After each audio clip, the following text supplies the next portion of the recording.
하나님의 말씀을 골로새서 2장 8절로 12절 말씀까지 읽겠습니다.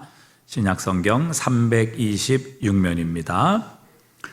신약성경 326면 골로새서 2장 8절로 12절 말씀까지 읽겠습니다.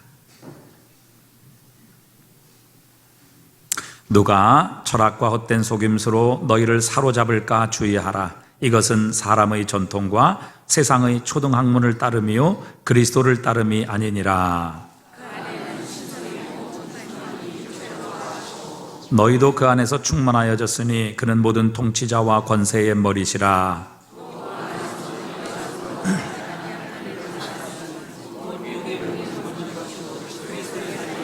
함께 읽습니다. 너희가 세례로 그리스도와 함께 장사되고 또 죽은 자들 가운데서 그를 일으키신 하나님의 역사를 믿음으로 말미암아 그 안에서 함께 일으키심을 받았느니라. 아멘. 지금은 이제 이 기독론 논쟁, 예수님께서 신성을 가지고 계시는가, 아니면 인성을 가지고 계시는가, 아니면 둘 다 가지고 계시는가, 뭐 이런 논쟁이 이미 다 완결이 되어서 우리 기독교 안에서는 이런 기독론 논쟁이 이제 더 이상 찾아볼 수 없습니다. 하지만 예수님의 승천 이후에 초대교회 그리고 3, 4세기까지 이 기독론에 대한 많은 이단들이 생겼고 또 논쟁들이 있었습니다. 예를 들어 영지주의자들, 노스티시즘이라 이렇게 부르는데, 영지주의자들 같은 경우에는 우리 육은 약하고 영은 선하다 이런 주장을 늘 해왔습니다. 그래서 예수님께서 결코 육체를 입고 이 땅에 오시지 않았다. 그러면 육체는 악한 것이기 때문에 예수님이 과연 악한 육체 안에 갇히게 되지 않겠느냐. 그래서 예수님이 이 땅에 오신 것은 단지 우리의 눈으로 보이는 그런 현상이지 결코 예수님이 인간의 육체를 입고 오시지 않았다. 그래서 가현설, 우리의 눈으로 그저 볼 수 있는 그런 분으로 오셨지 육체를 입고 오시진 않았다. 왜? 그분은 육체는 악하기 때문에 예수님이 결코 육체를 입으실 수 없다. 그렇게 주장을 하기도 했습니다. 이 유명한 영지주의자들이죠. 오늘 이 골로새 교회 주변에도 이 영지주의자들이 많이 있었던 것입니다. 또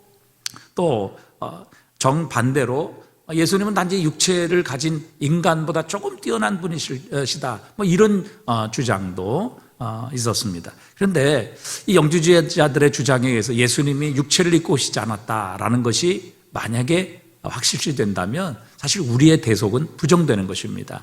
예수님께서 우리를 대표하여 인간의 몸을 입고 오셔서 우리를 대표하여 둘째 아담이 되셔서 우리의 희생제물이 되는 이 일은 일어나지 않았기 때문입니다. 그래서 영지주의자들은 이미 이단으로 정죄가 되었고, 또 4세기에 유명한 아리우스와 아다나시우스의 기독론 논쟁이 있었습니다. 이게 굉장히 유명한 논쟁인데, 이 아리우스 같은 사람은 성부와 성자 하나님은 이질적인 존재다. 결코 동일한 본질이 아니다. 같은 분이 아니시다. 같은 하나님이 아니시다. 아들이신 예수님은 단지 뛰어난 피조물에 불과하다. 이런 주장을 했습니다. 그러나 325년 니케아 공의회에서 아다나시우스의 주장을 따라서 성부와 성자, 즉 하나님 아버지와 예수 그리스도는 동일 본질을 가지신 하나님이시다라고 이 니케아 공의회에서 예수 그리스도의 신성과 인성을 확정하게 되었습니다. 사실 이 예수 그리스도의 신성 혹은 인성을 부정하는 것, 이것은 아주 기독교의 핵심적인 공격입니다. 왜? 예수 그리스도의 신성이나 그분의 인성이 부정되면 결국 기독교는 무너질 수밖에 없기 때문에 그렇습니다. 그래서 수많은 이단들, 마귀와 사탄들이 이 예수 그리스도의 기독론 논쟁에 끼어들어서 어떻게든지 예수 그리스도의 신성 혹은 인성을 부정함으로 그것을 통해 기독교와 이 속죄의 교리를 무너뜨리는, 하나님의 구속의 이 근본이 되시는 예수 그리스도를 부정하는 이런 시도들이 얼마나 많이 있었는지 알 수 없습니다. 여러분, 우리가 오늘도 예배 드릴 때 가장 먼저 우리의 신앙을 고백했습니다. 그런데 여러분, 신앙 고백 한번 생각해 보셨습니까? 자, 신앙 고백에는 성부, 성자, 성령 삼위에 대한 우리의 신앙의 고백이 나옵니다. 자, 그런데 성부에 대한 고백은 딱 한 줄입니다. 전능하사 천지를 만드신 하나님, 아버지를 내가 믿사오며, 그 다음에 성령에 대한 신앙의 고백도 딱 한 줄 나옵니다. 성령을 믿사오며. 그런데 여러분, 예수 그리스도에 대한 고백이 어떻습니까? 우리는 전능하사 천지를 만드신 하나님 아버지를 내가 믿사오며 그 외아들 우리 주 예수 그리스도를 믿사오니 이는 성령으로 잉태하사 동정녀 마리에 낳으시고 본디오 빌라도에게 고난을 받으시고 십자가에 죽으사 사흘 만에 다시 살아나시며 하늘에 오르사 전능하신 하나님 우편에 앉아 계시다가 저리로서 산자와 죽은 자를 심판하러 오시리라. 그 다음에 성령을 믿사오며 또 거룩한 공회, 즉 교회를 믿사오며 또 우리가 다시 사는 것을 믿사오며 뭐 이런 고백이 나옵니다. 그런데 여러분, 이 신앙 고백에도 보면 예수 그리스도에 대한 고백이 사실 반 이상입니다. 그러니까 얼마나 예수 그리스도에 대한 신앙의 고백이 중요한 것이고 이것이 무너지게 될 때에 기독교가 무너지게 된다는 것을 이 사도들도 알았기 때문에 사도의 신경을 통해서 우리의 신앙에 대한 고백을 예수 그리스도의 고백에 초점을 맞추고 있는 것이지요. 그래서 여러분, 예수 그리스도에 대한 우리의 신앙의 고백은 매우 중요합니다. 이 그리스도에 대한 신앙의 고백이 무너지고 그리스도 예수가 누구인가 하는 것이 우리에게 분명하게 확신되지 않으면 여러분, 기독교가 가지고 있는 이 위대함, 복음의 능력, 이 모든 것을 우리는 잃어버릴 수밖에 없기 때문에 그렇습니다. 그래서 골로새 교회 주변에도 이런 거짓 교사들, 유대인들은 당연히 예수 그리스도의 신성을 부인하죠. 유대인들은 오직 아버지 하나님, 유일신 하나님을 믿기 때문에 그들은 예수 그리스도의 신성, 예수 그리스도의 하나님 되심을 그들은 인정하지 않습니다. 예수님은 단지 정말 뛰어난 분이시고 훌륭한 분이시고 정말 좋은 분이시지만 그러나 그분은 단지 하나님의 피조물에 불과하다. 이런 주장들이 이 초대교회, 또 골로새 교회, 라오디게아 교회 주변에도 얼마든지 많이 있어서 이 교회를 유혹하고 또 이 교회를 향한 거짓 주장, 이론들을 펼쳤던 것이지요. 그래서 오늘 본문은 이 모든 이 거짓 주장 혹은 이단들의 이론들에 대해 오늘 예수 그리스도는 하나님이시다. 그리고 그 하나님이신 예수 그리스도께서는 우리 인간의 몸을 동일하게 입고 오셨으며 그 예수님 안에는 하나님의 신성이 충만하게 있으심을 선포하고 있는 것입니다. 그러니까 예수 그리스도 안에는 하나님의 본질적인 능력, 영광, 권세, 존귀, 이 모든 것이 예수 그리스도 안에, 그분의 몸 안에 충만하게 존재하고 있음을 밝혀주고 있는 것입니다. 그래서 오늘 바울은 이 골로새 교회를 참 걱정하고 염려함으로 그들을 향해 권면하고 있습니다. 누가 철학과 헛된 속임수로 너희를 사로잡을까 주의하라. 이것은 사람의 전통과 세상의 초등학문을 따르며 그리스도를 따름이 아니라. 여러분, 이 그리스도라는 것은 사람의 전통이나 혹은 세상의 초등학문과 비교할 수 없는 하나님의 영광으로 충만하신 분이며 이 세상 초등학문과 비교할 수 없는 하나님의 신령하고 영적인 최고의 지혜며 지식이라는 것을 사도 바울은 우리에게 주장하고 있는 것입니다. 자, 여러분, 이방의 신들은 어떤 신들입니까? 반신 반인의 모습을 하고 있는 이런 신들도 주장하고 있습니다. 아니면 죽어서 영웅이 된 이런 신들이 대부분이죠. 예를 들어서 세계 3대 성인이라고 하는 석가모니, 불교를 창시하고 또 공자, 유교의 주체가 되는 공자, 또 마호멧. 사실 이런 사람들은 다 인간으로 태어났고 사람으로 존재했던 사람들입니다. 살았을 때는 결코 이 사람들이 신이 아니었습니다. 그러나 이 사람들이 죽고 나서 사람들이 그들을 영웅으로 신으로 추앙해서 지금은 신처럼 이렇게 대접을 받고 있는 그런 존재들이죠. 그러니까 사람이 신으로 만든 그런 존재들입니다.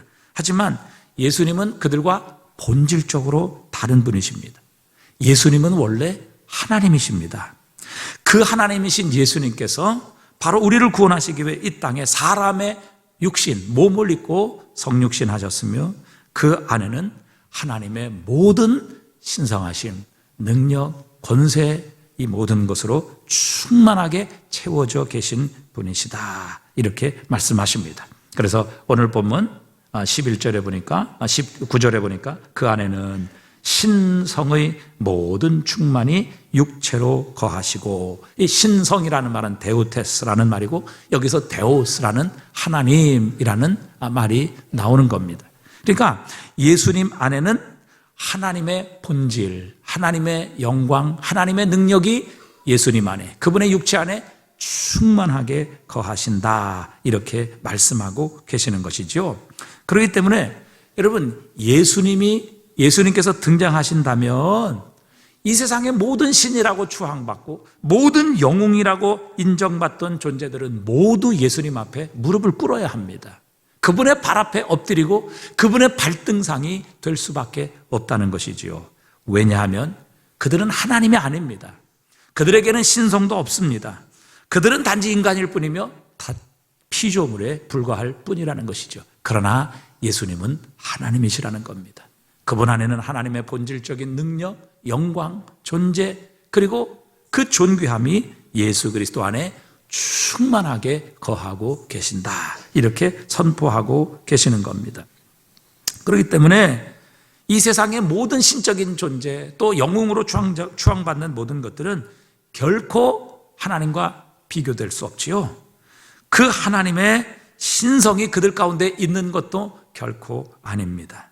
그러나 예수님은 하나님이시고 이 땅에 육신의 몸을 입고 오셨을 때도 그 안에는 하나님의 영광과 권능으로 충만하셨습니다. 그래서 예수님은 결코 세상의 신이라고 영웅이라고 추앙받는 그런 존재들과 비교하거나 견줄 수 있는 그런 분이 아니시라는 사실입니다. 예수님은 독보적인 분이십니다. 예수님은 유일하신 분이십니다. 그분은 세상의 어떤 피조물, 세상의 어떤 신이라고 추앙받고 세상의 영광을 받는 다른 신적인 존재들과는 비교할 수 없는 분이십니다. 그래서 히브리서 1장 3절에서 이는 예수님을 가리키는 것이지요. 우리 한번 읽어봅니다. 이는 하나님의 영광의 광채시요 그 본체의 형상이시라. 그의 능력의 말씀으로 만물을 붙드시며 죄를 정결하게 하시는 일을 하시고 높은 곳에 계신 지극히 크신 이의 우편에 앉으셨느니라. 그러니까 예수님 자체에 하나님의 영광이 있고 또 그분은 하나님 본체의 형상이시라. 바로 예수님 안에 하나님이 계시고 그 하나님의 영광과 하나님의 본질이 예수님 안에 계시고 그 예수님을 통해서 하나님의 본체의 형상, 그분의 영광, 그분의 능력이 다 드러나고 보여진 분이시라, 그렇게 말씀하십니다. 자, 우리는 천사를 굉장히 존경하고 또 완전하다고 생각하며 그 천사들의 능력을 흠모하고 인정합니다. 그래서 예수님 당시에도요, 천사를 숭배하는 사람들이 있었습니다. 그러나 우리 주님은요, 그런 영적인 존재인 천사들과도 비교할 수 없는 탁월한 주님이심을 우리에게 밝혀주십니다. 히브리서 1장 4절은 계속해서 말씀하십니다. 그가 천사보다 훨씬 뛰어남은 그들보다 더욱 아름다운 이름을 기업으로 얻으심이니 하나님께서 어느 때에 천사 중 누구에게 너는 내 아들이라 오늘 내가 너를 낳았다 하셨으며 또 다시 나는 그에게 아버지가 되고 그는 내 아들이 되리라 하셨느니라. 여러분, 그 당시에는 천사를 마치 신으로 섬기고 추앙하고 이런 사람들이 많았다고요. 천사 숭배자들이 많았어요. 천사는 그 정도 대우와 또 그 정도의 어떤 가치를 인정받을 존재라, 이렇게 사람들이 인정했기 때문이죠. 왜? 천사들은 영적인 존재니까. 그런데 그런 숭배를 받는 영적인 존재인 천사들과도 예수님은 결코 비교할 수 없는 분이시다. 왜? 세상에 하나님께서 천사를 창조하시며 그 천사들 가운데 어느 누구에게 어느 때라도 너는 내 아들이라, 내가 너를 낳았다, 이렇게 천사들에게 말씀하신 적이 없으시다는 사실입니다. 그런데 여러분, 예수님께서는 세례를 받으실 때 하나님께서 친히 모든 사람이 듣도록 말씀하셨습니다. 이는 내 사랑하는 아들이요 내 기뻐하는 자라. 예수님은 하나님의 아들이심을 하나님께서 친히, 즉 하나님과 동등한 권세와 영광과 본질을 가지고 계시는 하나님이심임을, 그분의 아들이심임을 하나님 아버지께서 친히 인정하시고 그렇게 불러주신 것입니다. 그뿐 아닙니다.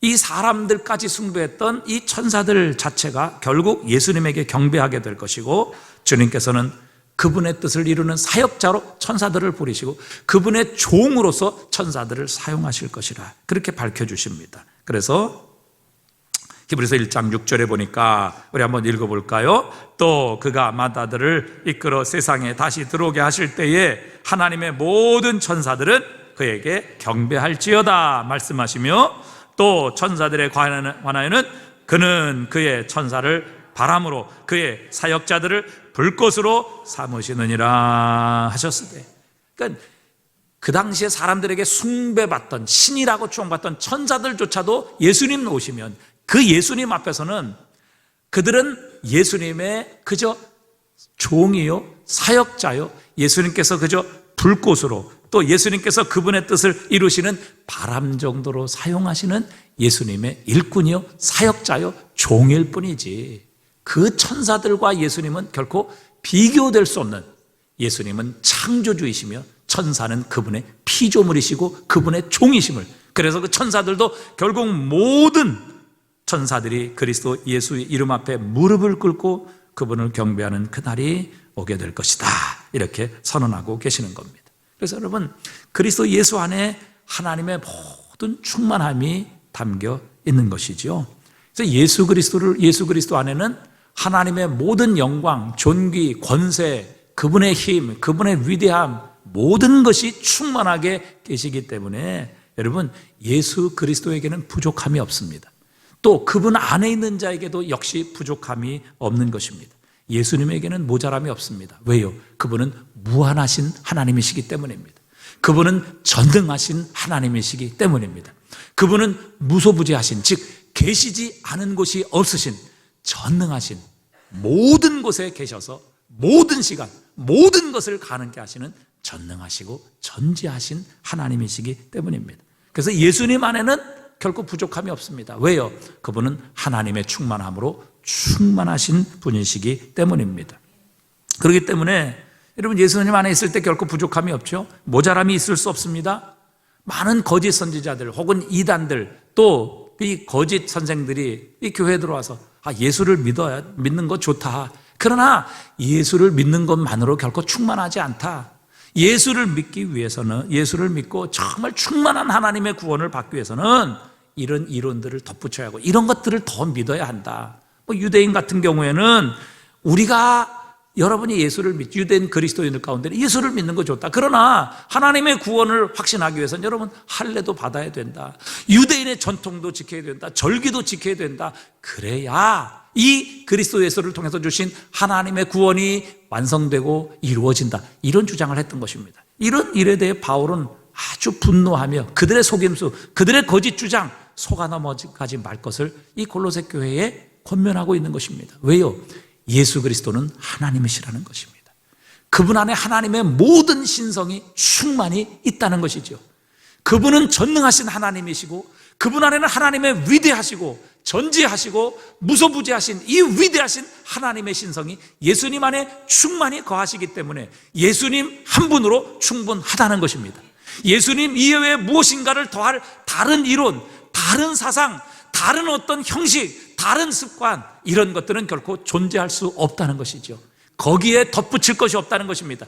예수 그리스도의 복음에, 그분의 영광과 그분의 이 신성 앞에 무엇인가가 부족하고 무엇인가가 모자라기 때문에 거기에 다른 것을 더하고 다른 형식, 다른 이 할례를 행해야 되고 유대인의 어떤 절기와 율법을 지켜야 하나님의 구원, 하나님의 풍성한 은혜가 완성되는 것이 아니라 그리스도 예수 안에 하나님의 신성이 다 담겨있게, 그분 안에 모든 것이 충만하게, 그분 안에서 우리는 부족함이 없는 충만함을 누리게 된다고 우리에게 말씀하십니다. 여러분, 예수 그리스도 안에는 결코 부족함이 없습니다. 그분 안에는 하나님의 신성으로 충만하게, 그분은 전능하십니다. 그분은 모르시는 것이 없으십니다. 그분은 계시지 않는 곳이 없으십니다. 그러기에 그분은 만왕의 왕이시고 온 땅을 다스리고 통치하시는 하나님이십니다. 예수 그리스도 안에서 우리는 충만함을, 하나님의 충만함을 경험할 수 있고 예수님 안에서 우리는 하나님의 전능하심과 그분의 영광을 풍성하게 맛볼 수 있는 것입니다. 더 이상 더해야 할 것, 또 그분 외에 더 가져야 될 그런 것은 없습니다. 왜요? 예수님 안에 하나님의 신성이 충만하게 거하기 때문입니다. 바울은 그것을 친히 경험하고 간증했지요. 우리가 잘 아는 빌립보서 4장 11절 우리 한번 다 같이 읽어보겠습니다. 내가 궁핍함으로 말하는 것이 아니니라. 어떤 형편에든지 나는 자족하기를 배웠노니 나는 비천에 처할 줄도 알고 풍부에 처할 줄도 알아. 모든 일 곧 배부름과 배고픔과 풍부와 궁핍에도 처할 줄 아는 일체의 비결을 배웠노라. 내게 능력 주시는 자 안에서 내가 모든 것을 할 수 있느니라. 여러분, 어떻게 바울이, 더군다나 감옥에 갇혀 있는 바울이 이렇게 고백할 수 있어요? 바울이 그리스도 예수 안에 거했기 때문이고 그리스도 예수께서 바울 안에 거하셨기 때문에 바울은 하나님으로 충만한 예수 그리스도 안에서 결코 부족함을 느낄 수가 없었던 것입니다. 비록 감옥에서 있었지만 그의 육체는 그렇게 부자연스럽고 혹은 자유를 잃어버렸지만, 그러나 그는 그리스도 예수 안에서 진정한 자유, 이 육체와 감옥을 뛰어넘는 영원한 생명의 자유, 하나님의 나라에 들어가게 되는 이 자신이 하나님의 나라 안에 있는 이 풍성한 자유를 그리스도 예수 안에서 누리고 있었기 때문에 바울은 부족함이 없었어요. 그래서 그는 고백하지 않습니까? 나는 배고프고 풍부에 처할 줄도 알고 또 비천에 처할 줄도 알고 또 궁핍에 처할 줄도 알아. 모든 일체의 비결을 배웠다. 왜? 그리스도 예수 안에 있을 때 주님의 충만함이 자신과 함께 있고 자신이 그 주님의 충만함 안에 있을 때 그 충만하신 주님으로 인하여 내가 모든 것을 할 수 있느니라, 이렇게 고백할 수 있었던 것입니다. 여러분, 초대교회 성도들은 자신의 소유를 팔아서 서로의 모든 필요를 따라 나누어 주었습니다. 이게 어떻게 가능하겠습니까? 여러분 지금 가진 재산 다 팔아서 우리가 공동으로 이것을 관리하고 공동으로 필요를 따라 나눠줄 수 있겠습니까? 여러분, 그럴 수 있는 사람이 몇 분이나 될까요? 그러나 초대교회는요, 정말 성령의 충만함을 통해서 이 예수 그리스도 안에 있는 하나님의 신성을 체험하고 발견했던 겁니다. 그래서 그 그리스도 예수 안에 있는 하나님의 신성, 하나님의 영광, 하나님의 전능하심, 그 안에서 그들은 부족함을 느끼지 못했어요. 전혀 더 이상 필요한 것이 없었던 것입니다. 그래서 물질 이거 나눠주고, 왜? 하나님께서 공급하시는데, 아니 전능하신 하나님이 내 안에 계시고 내가 그분 안에 있는데 하나님께서 우리를 굶기시겠느냐? 하나님께서 우리를 굶어 죽이시겠느냐? 전혀 부족함을 느끼지 못했던 것이죠. 하나님의 예수님 안에 있는 이 하나님의 신성의 충만함을 그들은 보았던 것입니다. 죽음의 권세까지 이기시고 이 땅에 하나님의 나라 영원한 생명을 가져오신 예수님 안에 하나님으로 가득 찬 하나님의 충만한 그 영광을 발견했기 때문이죠. 이 땅에 오신 예수님이 바로 이 온 세상을 창조하신 창조주이시고 바로 이 온 세상을 다스리시는 주권자 하나님이시며 하늘과 땅의 모든 권세를 가지고 계시는 하나님으로 충만한 예수 그리스도라는 것을 이 초대교회 성도들은 발견했기 때문입니다. 그래서 그 예수님 한 분이면 충분했습니다. 다른 것 더 이상 보탤 것 없었고요. 그 예수님 한 분이면 다른 어떤 부족함을 느끼지 못했던 것입니다. 아니, 하나님이신데, 이 온 천지를 창조하신 분이신데, 하늘과 땅의 모든 권세를 가지고 계시는 분이신데, 세상 만물과 사람을 주관하시는 분이신데, 아니 그분이 내 안에 계시고 내가 그분 안에 있는데 무엇이 부족함을 느꼈겠습니까? 이 그리스도 예수 안에 있는 하나님의 신성의 충만함을 보았기 때문에 그들은 전혀 세상에 있는 것으로 인하여 구애받거나 그것으로 인하여 부족함을 느끼지 못했던 것입니다. 예수님 한 분이면 충분했던 것이지요. 마태복음 13장에 보면 밭에 감추인 보화를 발견한 농부의 비유를 주님께서 하십니다. 농부는 보물 상자를 발견합니다. 그리고 나서 자신의 모든 소유를 팔아서 그 밭을 사지요. 여기서 주님이 강조하시는 것은 이 소장농이 발견한 이 보물 상자는 그가 팔 자신의 소유와는 결코 가치에 있어서, 양에 있어서 비교할 수 없는 것이라는 것을 주님은 강조하고 계시는 겁니다.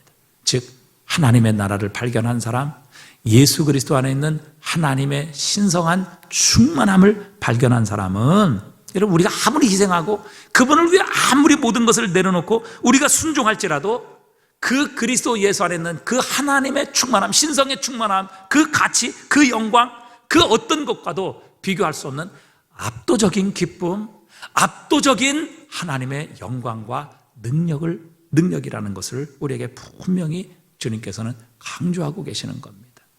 그래서 여러분, 우리는 하나님께 헌신하는 거 대단한 것이라고 생각하는데요, 여러분, 사실 하나님께서 우리를 위해서 행하신 것은 이것과 비교할 수 없는 거예요. 하나님은 하나님 자신의 생명보다 더 귀한 독생자를 우리에 내어주셨고, 예수님은요, 나를 위해서 생명을 내어주신 분이에요.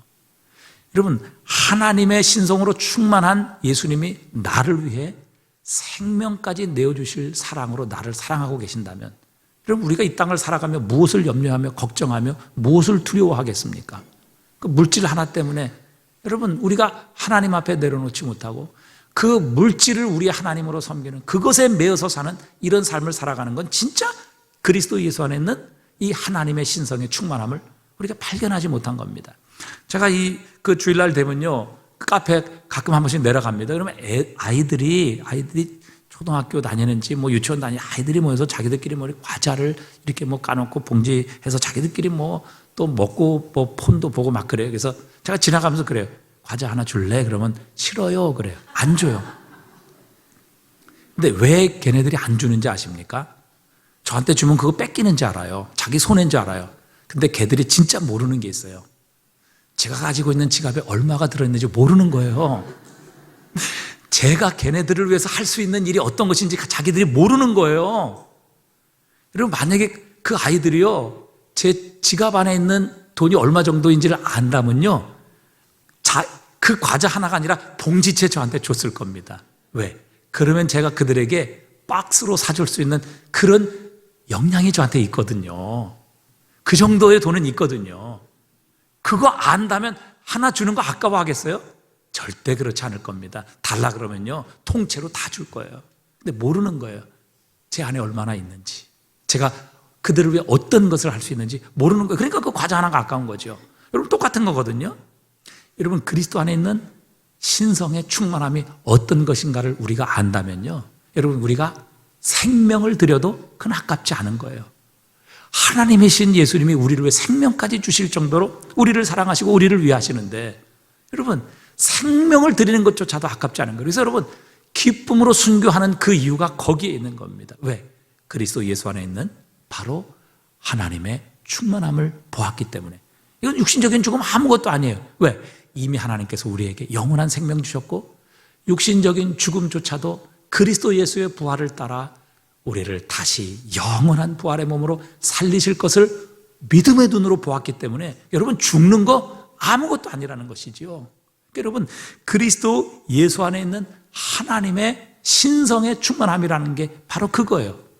그래서 주변에 있는 많은 이단들, 유대인들이 와서 예수 그리스도 한 분 가지고 부족하다, 예수 그리스도 믿는 거 물론 좋지만 그러나 그거 가지고는 모자라, 그러니까 이것 외에 신령한 지혜, 영적인 지혜를 더 알기 위해서 너희는 이걸 배워야 되고, 또 여러분이 예수를 믿고 구원을 받았지만 그러나 그것을 완성하기 위해서 여러분 할례도 받아야 되고, 유대인들이 얘기하는 이 절기와 이런 모든 율법들을 지켜야 한다, 이렇게 유혹하고 있는 것에 대해 바울은 분노하고 있었던 겁니다. 왜?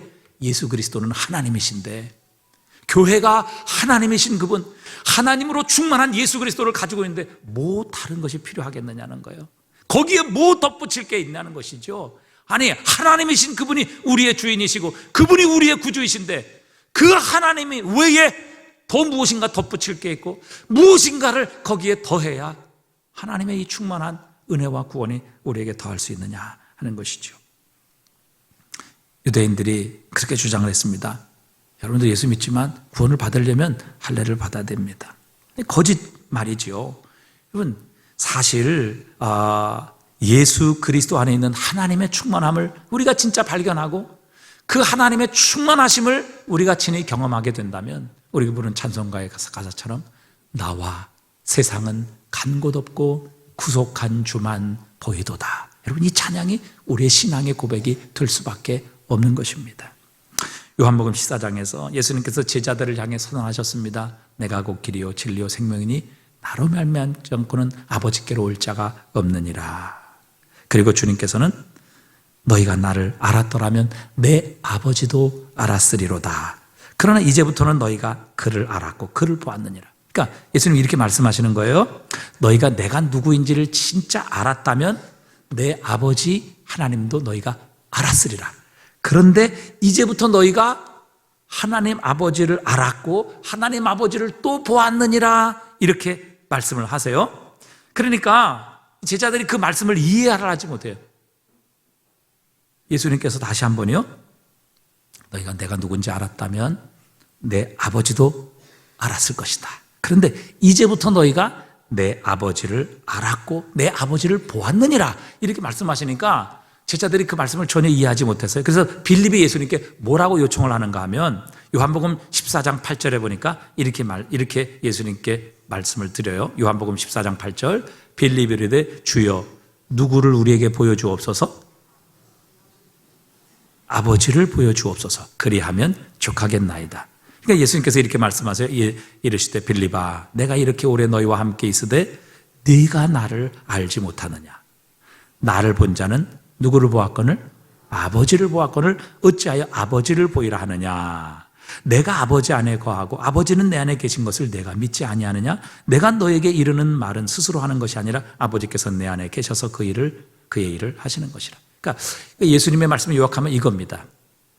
아버지 하나님의 본질, 능력, 영광, 권세, 그분의 모든 영광이 바로 내 안에 있다.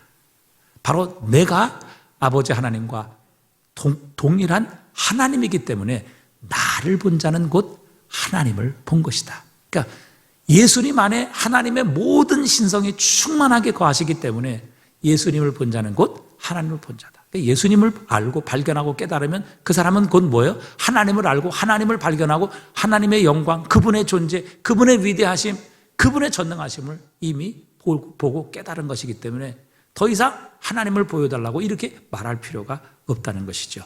그러니까 예수님은 하나님이시라는 겁니다. 하나님과 동일 본질이라는 것이죠. 그래서 예수 그리스도를 본 자는 하나님을 본 자라, 이렇게 예수님께서 선언하시는 것이죠. 즉 예수님 안에 하나님의 모든 신성이 충만하게 거하신다라는 것입니다. 그러기에 예수님이 우리 안에 거하시면 우리도 사실 예수님의 충만함, 하나님의 충만함으로 우리의 삶이 충만하게 되는 것입니다.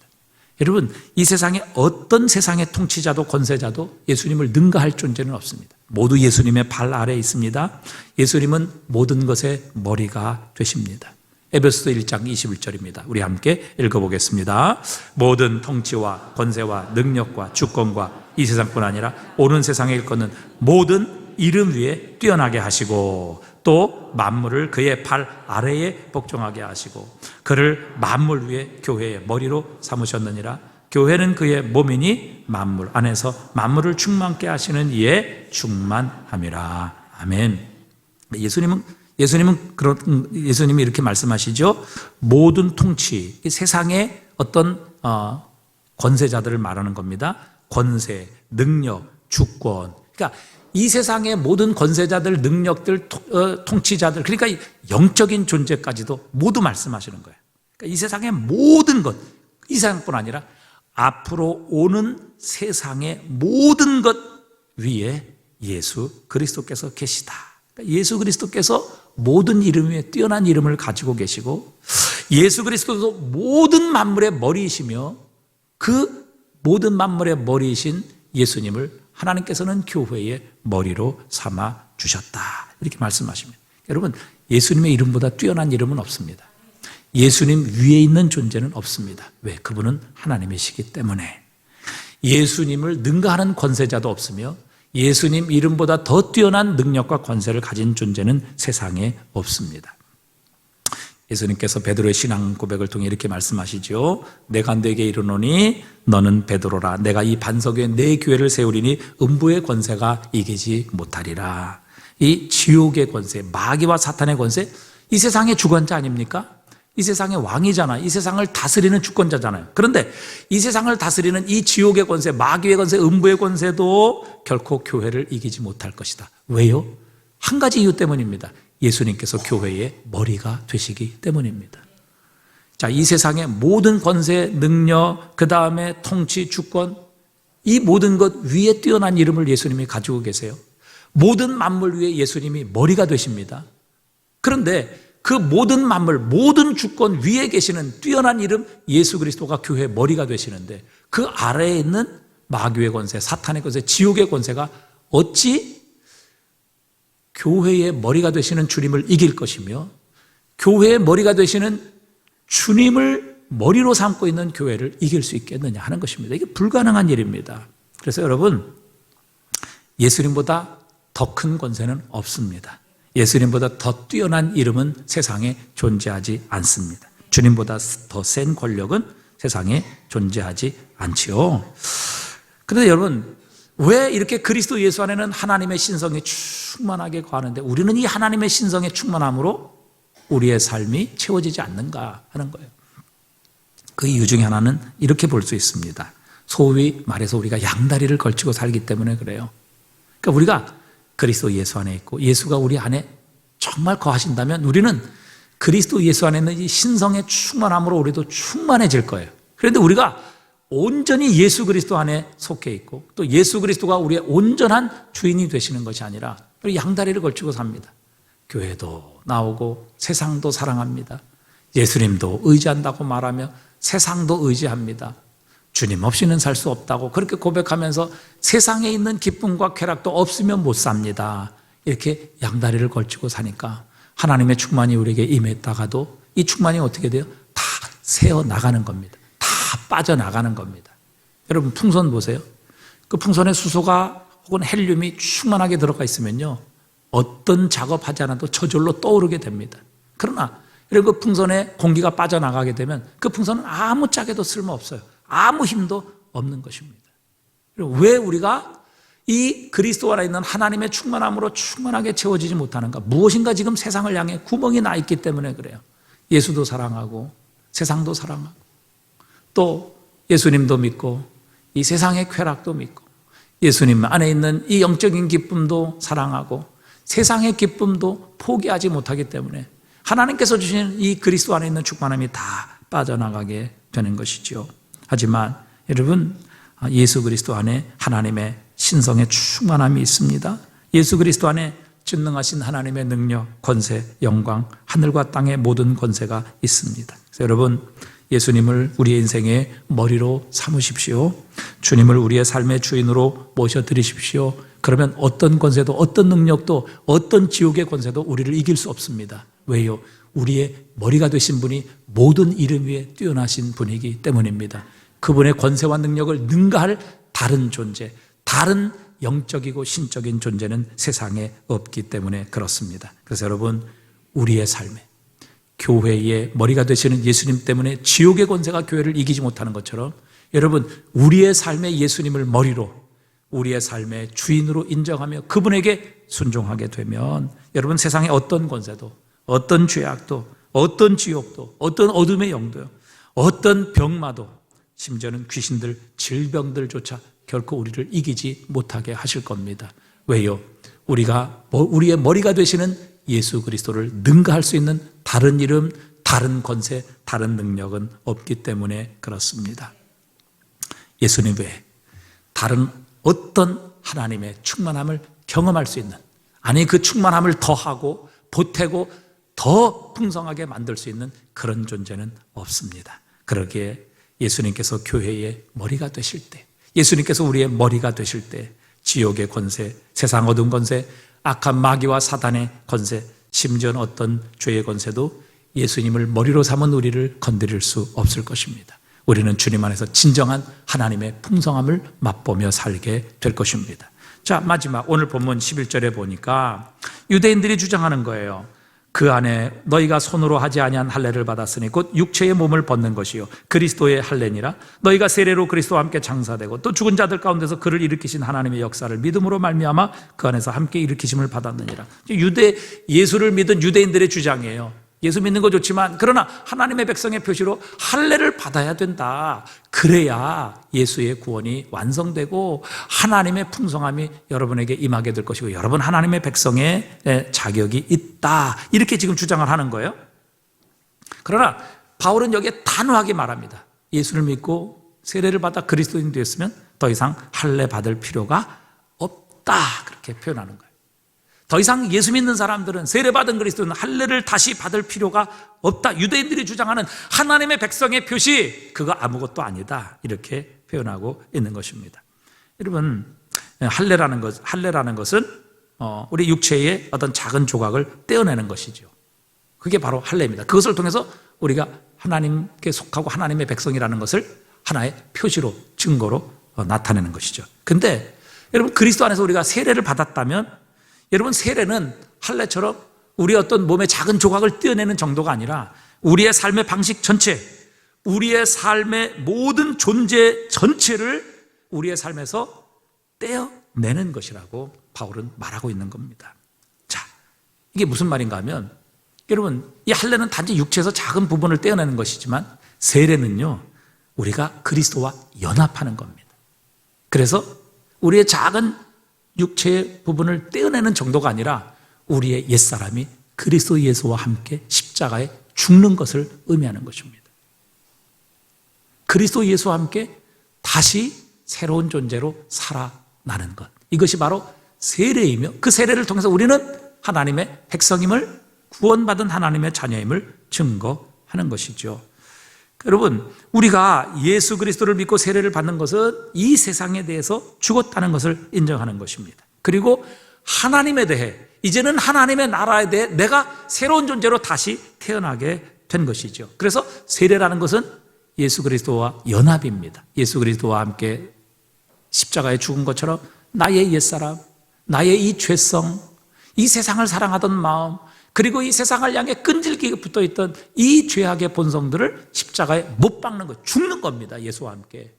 그리고 세례는 예수 그리스도와 함께 사흘 만에 예수님께서 부활하신 것처럼 우리도 예수님과 함께 이제는 세상과 죄악이 아니라, 육체를 위해서가 아니라 하나님을 위해, 하나님의 나라를 위해 다시 태어난, 새롭게 거듭난 그리스도인을 상징하는 것이 바로 세례지요.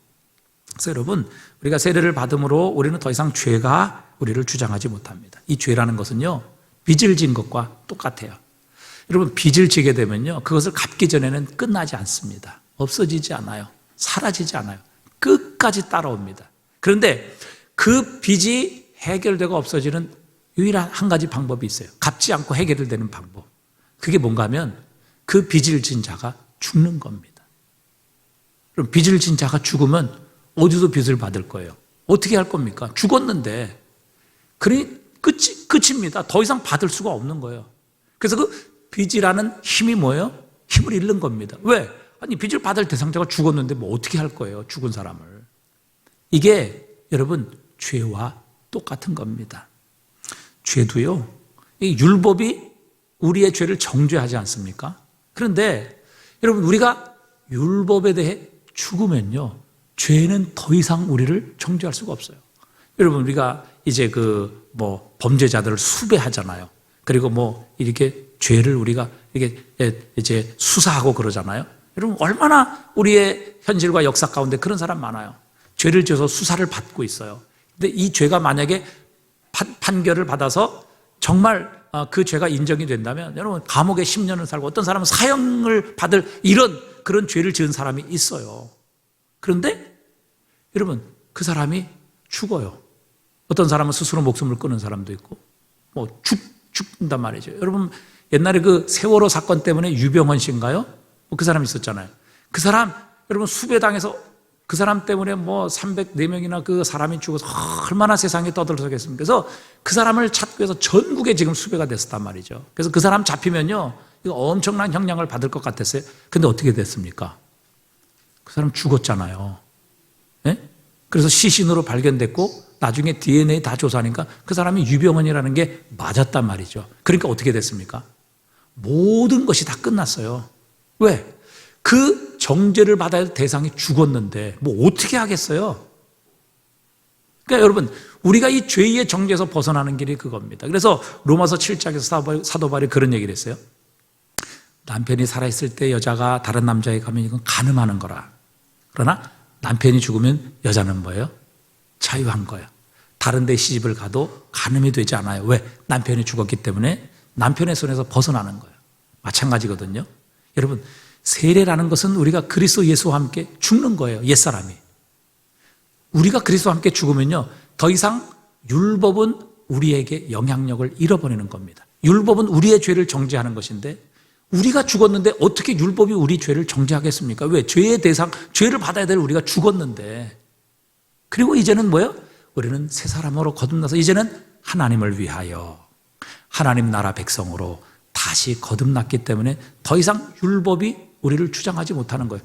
아니, 이런 놀라운 구원의 역사, 이런 엄청난 하나님의 구원의 역사가 예수 그리스도의 십자가의 죽음과 부활을 통해 우리에게 일어나서 우리는 그것을 믿음으로 세례를 받았는데, 아니 뭐 다시 그 육체의 조그만 부분을 떼어내는 할례로 다시 돌아갈 이유가 어디에 있느냐 하는 거예요. 그래서 오늘 바울이 말하는 거예요. 누가 철학과 헛된 속임수로 너희를 사로잡을까 주의하라. 이것은 사람의 전통과 세상의 초등학문을 따름이라. 그런 예수님은 누구예요? 하나님이시라고요. 예수님 안에는 하나님으로 충만하신 분이시라고요.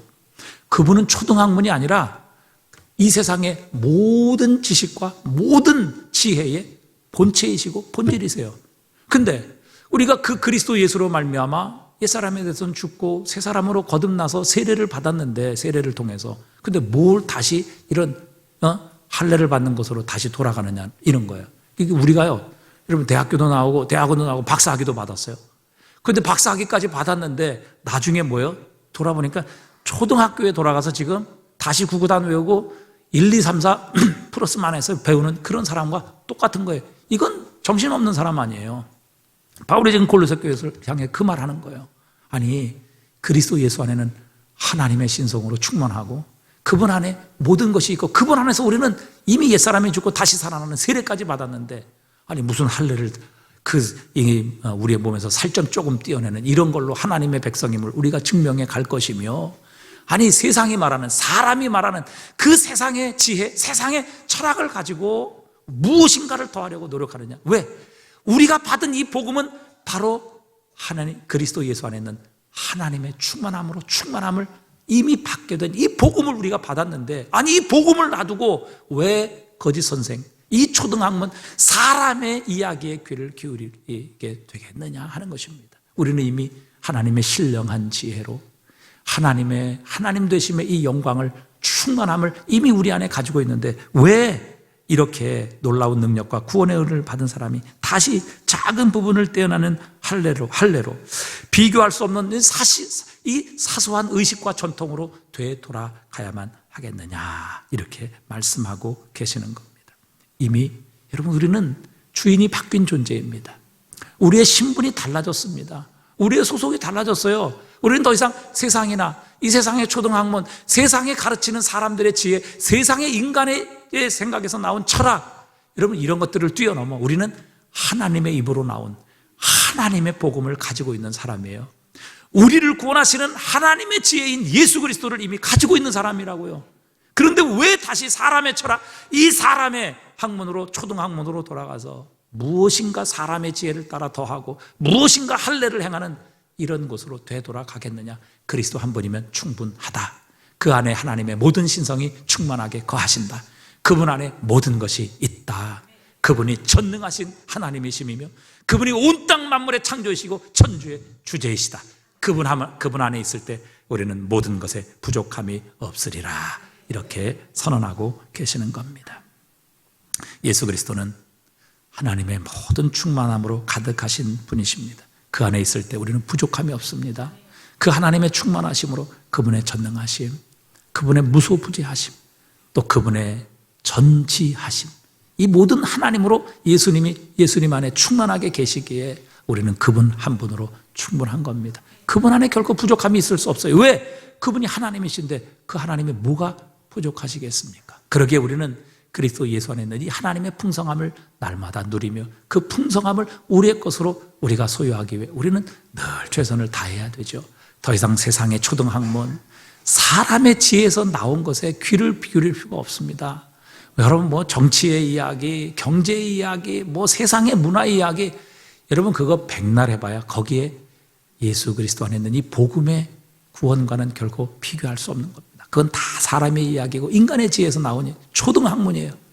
여러분 이미 그리스도 예수 안에 있는 이 복음은 하나님의 지혜이고 하나님의 구원이고 하나님의 능력입니다. 왜 그것을 이미 받았는데 왜 세상에 사람의 지혜로 사람의 방법으로 인간의 할례를 가지고 하나님의 자녀임을 증명하겠느냐 하는 것이죠. 그리스도 예수께서 우리의 주인이 되실 때 우리는 이 하나님의 충만함을 누리며 살게 될 줄 믿습니다.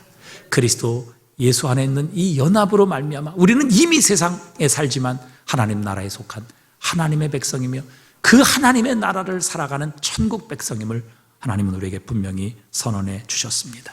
여러분, 예수 그리스도 한 분으로 충분하십니다. 그분 안에 하나님의 모든 신성, 즉 예수 그리스도는 하나님이시라는 겁니다. 성부 하나님과 동일한 본체, 동일한 능력, 동일한 권세, 동일한 능력을 가지고 계시는 하나님이 예수님이시기 때문에, 예수님 안에 거하시기 때문에 결국 예수 그리스도 안에 우리는 부족함이 없는 충만함과 풍성함을 누릴 수 있음을 깨달아 결코 세상 사람들이 하는 말, 세상의 초등학문, 세상의 철학에 귀를 기울일 것이 아니라 우리는 그리스도 예수를 알아가는 일에 그분의 복음 안에 더 풍성한 삶을 살도록 우리의 삶을 주님께 열어놓으며 우리 주님만을 우리의 머리로 삼는 그리스도인의 삶이 되실 수 있기를 주님의 이름으로 축복합니다.